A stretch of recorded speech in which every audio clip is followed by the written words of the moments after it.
AITA for not sharing the surprises in the dingy house that was my share of inheritance? Throw away because I have family on my main. I 37F have two siblings 43M and 29F. For the sake of the post, I will call them Mason and Brittany. Our father died when we were young due to an undiagnosed heart problem. His parents had gifted them an old family homestead on a lot of land at their wedding and helped a lot to keep our family above water before they passed. Our mother finally found her feet after about 5 years of deep depression and did well for our family. But she was also very frugal. We had good clothing but no fancy vacations. Our mother had ignored signs of bad health for years, even when we tried to get her to go see someone for it. She passed away recently due to late-stage cancer, leaving us with a lot. My siblings each got more than $150,000 in money, sentimental but expensive items, and furniture. I did not get the money. I received the house, the land, and some items. The house and land, which had been sold off bit by bit over the years due to Mom's declining health and inability to properly tend to it, is worth far below the $150,000 my siblings received. I had moved in with Mother near her end, and it really was only supposed to be temporary as I believed the house would be sold after her passing and the money split 3 ways. I already had a plan to roommate with a friend and her family after Mom's death to make that process go more smoothly. Most of my stuff has been sitting in storage for almost a year. As the only one who worked from home, I could watch the home health workers and nurses to make sure they were being kind, doing their jobs, and not stealing. Mostly, it was to make sure they treated my mother with respect and kindness, but my brother did worry about someone walking off with her wedding ring since she was so attached to it. We all agreed for it to be placed in with her ashes. So I made a little setup and took care of her. My siblings came by frequently, 3 to 6 times a week, each of them. Mason had 2 kids and Brittany only has 1, but they visited as well, though not as much near the end because it was hard for them. So in the weeks leading up to her death, my mother had me pack up what items went to who in large boxes and set them off to the side. My siblings hated me doing this but understood it was what she wanted. The will was read, they checked their boxes to make sure my mom didn't miss anything when telling me to pack, and they left me to my house. Weeks passed and I finally felt like I could start doing things to the house. Now, I did say the house was dingy. It's not worth $150,000, but the housing market is crazy, so I thought it was a bit of a luck. It needs repairs: the roof, the chimney, the water heater, some pipes, the doors and windows for heating purposes, and everything inside is so darkly painted or made of wood that just sucks out all of the light. I immediately had people checking the roof, the chimney, and the water heater. My siblings offered to lend me the money, but I declined as I had been saving for a while to buy an apartment or something small since it is only me. I could also rent rooms for the local college students to get some of that money back. I picked out paints for different rooms but decided to leave the wood flooring. As I started going through everything in the house, which had specifically been left to me as stated in the will, I began finding things. Money in books, and there are so many books. Money taped under beds, money folded into the fancy sheets, money hidden in the teapot and cups that has been passed down in the family which we had never been allowed to touch in fear we might break them. I found jewelry in different boxes, hidden in the attic, the vents, in sock drawers.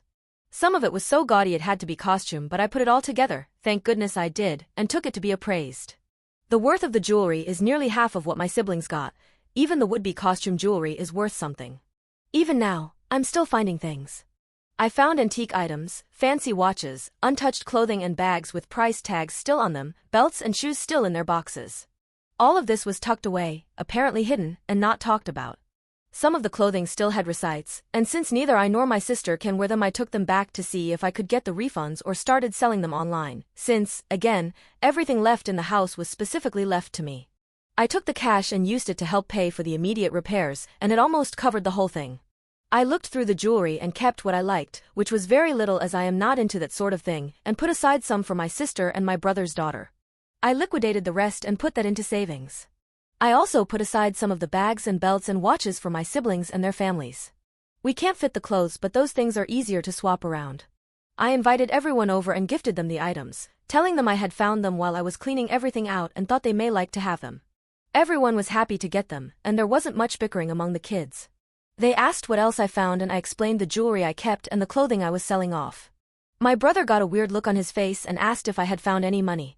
I told him I had, but tried to downplay it as mostly change and loose bills. He asked to see the money and I grabbed a giant water refill container I had started storing all the coins in. He told me that was a lot of coins and asked if I was going to use it for the laundry mat since I left them all loose. I rolled my eyes because I have a washer/dryer set. I told him there was no point in cashing them in until I cleaned the whole house. He told me to let them know so we could all split that and the money I got from selling the clothing. When I asked why, he said so we can split it. I asked him why I would split it when they all had gotten large cash inheritances, sentimental and expensive things, and some other things. I literally got the house, the problems, the cleanup and the nice things I did find that I thought they might like, I handed over without being asked to. He told me I didn't have to be a greedy a-hole about it and to never mind. My sister gave me the side eye but didn't say anything. But I feel guilty for misleading how much I had actually found, even though it was all put towards making the house better. To be clear, all of my mother's debts were paid and she had money set aside for the funeral service and cremation. So AITA? Update. Firstly, I wanted to thank everyone for their kind words and bits of advice. I felt much better after reading so many of the NTA's comments. I also took to heart the shut your mouth comments, even if a few of them seemed a little rude. On to the update. My house still feels weird saying/typing this, already had outside cameras due to when I moved in and installed them. But I did go and add more to the property line, inside the house in key spots, and around the garage. I also put up no trespassing signs while I look through companies that do proper fences. The property is just small enough I can swing the fence. I did change the locks as soon as I read the advice to do so. I hadn't thought about that, since I work from home. Mom also kept a spare hidden in a plant because my sister used to lose everything constantly, so I made sure to remove it and not replace it with the new one. It's a good thing I did all of this because 2 days after my initial post, I had to run into town for groceries and a few quick errands. I live on the outskirts with neighbors a bit of a distance either way, so they wouldn't notice anyone stopping by. I got a notification on my phone about movement and I checked because I wasn't expecting any packages. My brother was getting out of his car, looked around, and checked the windows. He tried his key in the door and got upset it didn't work. He checked the flower plant and kicked it over. The cameras around the house let me communicate, so I just said, "That was rude," into the speaker. He jumped and spun around to see nothing. I asked him what he wanted and he demanded to know why I put up cameras. I said, "Because I'm a single woman living in the woods? You dumb shit." He shifted from foot to foot before saying he would be back so we could talk, and he left. I messaged the video evidence of him trying to get in while I wasn't home to him, his wife, my sister and her fiancé. With the message I sent, I changed the locks because I don't know who Mom gave them out to, like her friends, and I have cameras. Because of this attempt to get in while I'm not home, no one will be getting the new key. I don't just randomly try to get into your house when you're not home. He sent me a lot of nasty texts after that, trying to shame me for doing that. I told him he shouldn't be doing things he doesn't want others to know about, and that it's a reflection on him, not me. He told me I was a witch and blocked me. My sister thinks I went too far by telling his wife, because she is threatening to take the kids to her mom's. And she thinks I went too far by showing her fiancé because now he doesn't want him to have keys to theirs for emergencies. Somehow, I get the feeling this isn't over yet. Time to adopt a very big dog. Update 2. Firstly, thank you everyone who made new comments and gave more advice. I particularly enjoyed the entire mini-thread about the geese guards. Super amazing and cute idea. But I have a terrible fear of birds. So I am adopting a bonded pair of doggos from my local shelter. Once my name clears from the cruel to animals list of these gross people aren't allowed to adopt list, I can take them home. No pictures yet, I'm afraid. I really wasn't set on making another post. Or if I did, it would be when this is all washed and done. I did start a paper trail with both the police and a lawyer, who is a family friend. I documented the attempted break-in, didn't press charges but had them speak with my brother and have him put on notice. He ended up getting new phone numbers, yes with an S, to contact me to berate me and shame me for sicking those pigs on him. I took all of those messages to the lawyer and sent off a few things, a cease and desist for the alarming numbers of calls, texts, social media DMs and emails he sent me. Some were full of rage about how I took his kids from him and the others were about how he knew you rat which found money in the house. Not once did he mention the post, and honestly I'm done enough with him that I don't care if he sees it because Lawrence says you can't touch this Mason, fake name. Anyway, my sister Brittany, fake name, asked me out to coffee and apologized for taking Mason's side. She just didn't want the friction and thought the three of us could have worked it out together instead of getting others involved. She and her fiancé have the understanding that he handles his family and she does hers. I guess, for like disputes and things. So by sending it to him before she had a chance to even react to it, it felt like overstepping because I didn't give her the chance to do literally anything before her fiancé was losing his mind. I did apologize because I hadn't thought of it like that. I asked her what she would have done if I had just sent her the video and she said she would have sat on it for like a day to think about it and then probably would have asked me for more information or talked to him to see what the hell he was thinking. She also said I was a fucking moron for saying the gifts I had given everyone had been from the house. I should have said something about a bonus at work or something. I have no reason to trust her, but it makes sense, so I am going to cautiously keep in mind that she does have a harder time getting thoughts and emotions across in a normal way. Our parents weren't into the whole test your child for XYZ, so she has been struggling with the idea of being tested for certain neurodivergent tendencies. All this said, I found something really weird and I don't want to open it. In the basement, tucked far into a corner and buried behind a bookshelf and under boxes and boxes of things, is an ancient-looking freezer. It was and still is plugged in. It's running. It was buried and dusty in a way that I know there is no edible food inside of it. But you ever get that feeling that something just isn't right? Do I open it? Do I pretend I never saw it? Do I have someone else open it? Any ideas about why it was hidden? My one friend joked it was my grandfather's game box and it has decades-old deer inside of it. Is that a thing? Update 3. I wanted to thank everyone for the words of advice and ideas how to go about finding out what is in the freezer. I also have a mini update on Mason, fake name. I will get the freezer out of the way because I know so many are eager to hear about it. I called over my lawyer friend Lawrence, fake name, neat little play on words, yeah? And explained that I needed more information on a few things but would need a house call because of the contractors coming and going.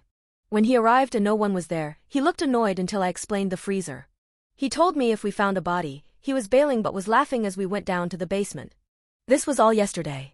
We put on gloves and the masks.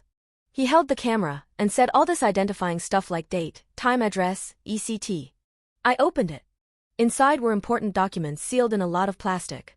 There were also old bottles of moonshines, frozen pressed flowers in a book with dates, a bit of cash, coins, specifically, and an ancient-looking porcelain doll. The documents were birth certificates and death certificates going back quite a while.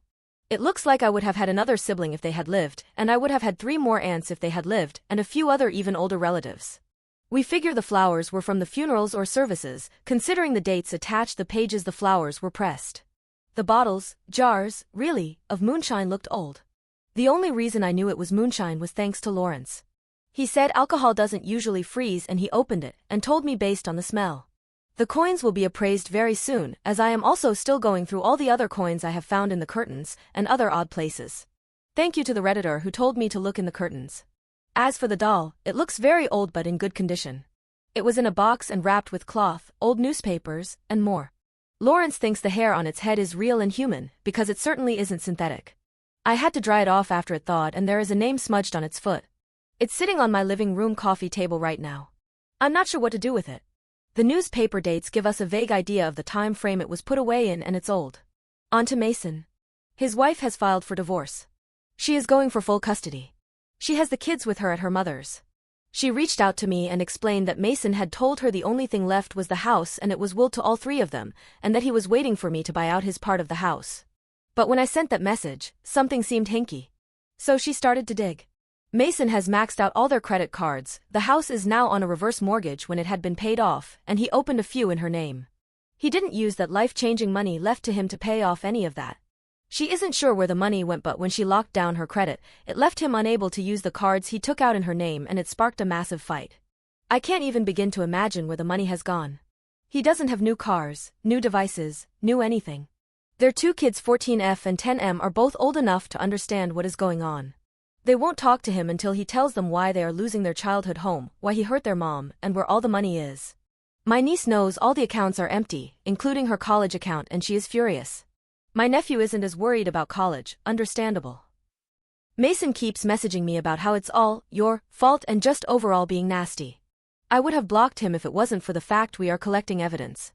My sister admitted he is ranting to her about it all, but she doesn't want to get him upset at her because they live just a few blocks away from each other, so it's easier for him to come knocking on her door. Despite that, she will not be staying with me. My fence should be starting built any day now. I will be getting my 2 doggos tomorrow. I think I have everything I need. So, that is everything so far.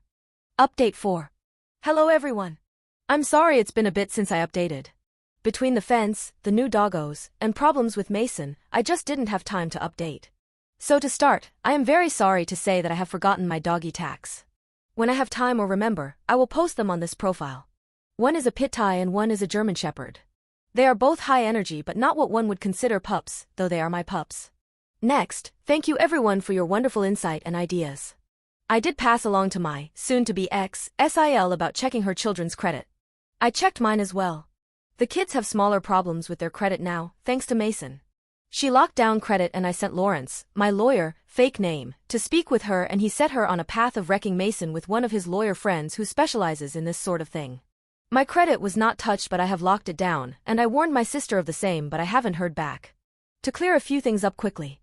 When my SIL told me they were underwater on the house, I had translated that to a reverse mortgage because there was a big celebration years ago about them finally paying it off.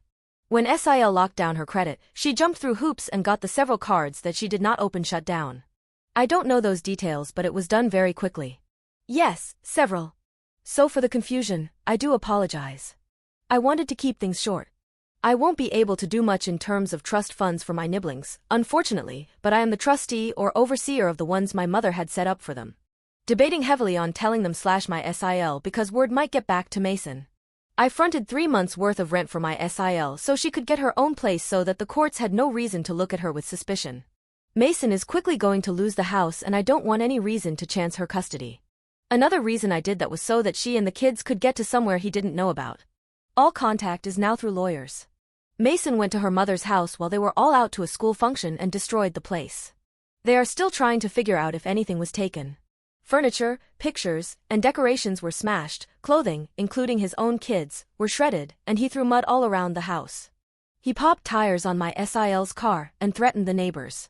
The neighbors called the cops, there was a problem during the arrest, and he and one of the cops were sent to the ER for stitches.